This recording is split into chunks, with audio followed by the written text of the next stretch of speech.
Lumturoje nënën tënde, Allahu do të lumturoj.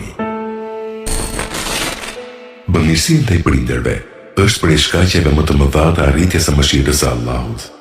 Të gjithë e dinë pozitën që zë nëna në fen tonë islame. I dërguari Allahu sallallahu alaihi wasallam na këshillon që nën këmbët e saj gjendet xheneti. Respektivisht me bamirësinë ndaj nënës, mund të arrihet falja e mëkateve dhe hyrja në baxhet e xhenetit, ku përjetësisht do të banojnë banorët e xhenetit. Në Kur'an, në shumë vende përmendet rëndësia e bamirësisë ndaj prindërve, në veçanti nënës.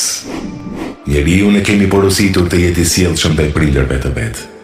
Nëna e mbart atë me mund dhe me mund e lind. Ai mbartet edhe ushqehet me gjë për 30 muaj dhe kur arrin në moshën e burërisë e i mbush 40 vjet, ai thot: "O Zoti im, më frymëzoj që të falenderoj për begatit që ti më ke dhënë mua dhe prindërve të mi, dhe që të bëj vepra të mira me të cilat ti do të jesh i kënaqur. Më dhuro pasardhës të mirë, tek ty kthehemi penduar dhe ty të dorëzohem." Surja Luqman 14.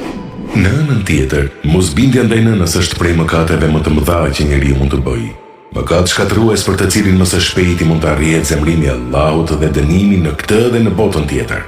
Në vijim do t'i përmendim disa porosi rreth rëndësisë së bamirësisë ndaj nënës për këtë dhe botën tjetër. Nëse nënën e ke gjallë, përkushtoju dhe bëj çmos që ta lumturosh. Betohem në emër të Allahut se nuk ka vepër më të ndershme t'i afrosh Allahut dhe të arrish sukses se bërja e prindërve të lumtur. Në veçanti të lumturosh nënën tënde.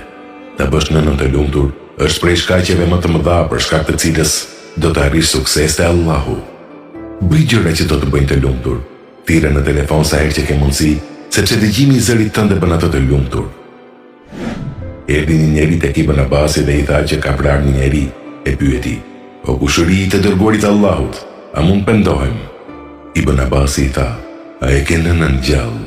Njeriu i përgjigjet: "Jo." Ibn Abasi i tha: "O djali vëllai tim, shtoje pendesën dhe bëj vepra të mira." Dhe njeriu largua. Ata Ibn Jesari, një nga dietarët e Ibn Abasit, e pyeti: "O kushëriri të dërguarit Allahut, pse e pyete a e ka nënën gjallë?" Ibn Abasi përgjigjet: "Betohem në emër të Allahut se nuk di për vepër tjetër që mund të afroj tek Allahu sa mirësirja ndaj nënës. O Allah, ne bëjnë e bamirës ndaj prindërve tanë dhe të durueshëm ndaj tyre. O Allah, fali dhe mëshiroj prindrit tanë, ata që janë gjallë dhe ata që kanë vdekur. Amin."